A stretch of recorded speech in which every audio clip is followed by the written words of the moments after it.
ጀነራል ለምን እንደዚህ አናረግም? ምንም አይነት የኒውክሌር መሳሪያ እንደሌለ ለአሜሪካኖች ከነገርናቸው ያለውን ነዳጅ አውጥተን መሸጥ እንችላለን።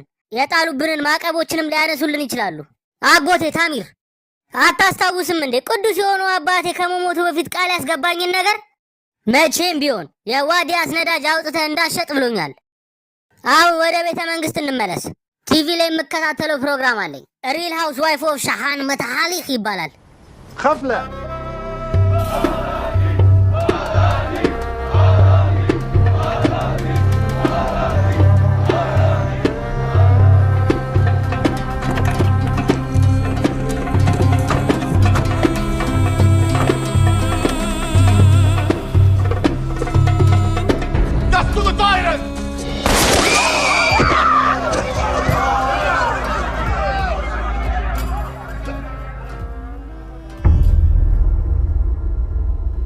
ሌላ እኔን የሚመስል ሰው መፈለግ አለብን። ምክንያቱም ይሄኛው ታውቃለህ እንደማየው ከሆነ ሚሻለው አይመስለኝም። በጭራሽ አለቃ አይሻለውም፣ ሞቷል እኮ። ለሚስቱ የለውዝ ቸኮሌት ጠቅለል አድርጋችሁ ላኩላት፣ ይጣፍጣል። አታስብ፣ ለሚስት የለውዝ ቸኮሌት እንልክላታለን። የተጠቀለለ ቸኮሌት አሪፍ ነው። ይሄው እዚህ ጋር እንዳለው የለውዝ ቸኮሌት። ውይ መሩሽ ጭንቅላት ውስጥ ገባብኝ። ወደዚህ ናና እስቲ አውጣልኝ። ታውቃለህ እንደዚህ ሆኖ ወደ ቤተሰቡ መላክ አልፈልግም። ይህንን ካዩት ጭንቅላት ውስጥ የለውዝ ቸኮሌት ምን ያደርጋል ብለው ነው የሚያስቡት። ጭንቅላት ውስጥ ነው የገባው። አውጣው እንጂ አጥነው እንጂ ምን ታይኛለህ? እንዴት አድርጌ ልብለው?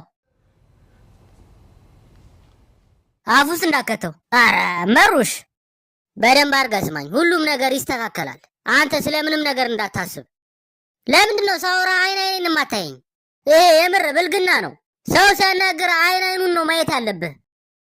ችግር የለውም በቃ አንተ አታስብ። ዛሬ ቀኑ ትንሽ ከበድ ይላል።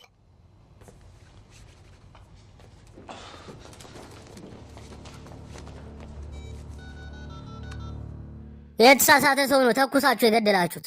በቃ እኔ አስተካክሏለሁ። ሌላ እቅድ አለኝ። እሱን የሚመስል ሌላ ሰው እንፈልግ።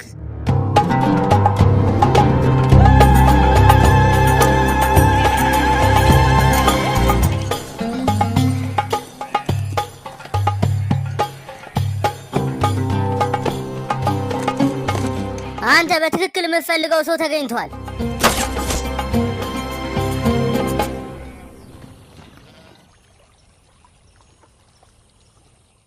እና ይሄ እኔን ይመስላል ነው የምትለው?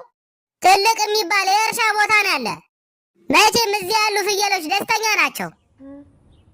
ምን አባቱ ነው ይሄ ያለው? አልገባኝም። አጎቴ ታሚር ይሄ ነገር ደደብ ነው ይመስለኝ። በምን ሂሳብ ነው ይሄ ሰውዬ ይህን ስራ ሊሰራ የሚችለው? ያው እንዲሁ ላስታውስ ብዬ ነው። የዚህ ሰውዬ ስራ እኮ ለአንተ መሞት ነው። በጣም ጥሩ። እኔን አስመስለው በቃ። ጥፍሩን ቁረጡለት፣ ጥርሱን አጽዱለት፣ ሰውነቱን አጸዳዱትና ወሸላውን ደግሞ አሳጥሩት።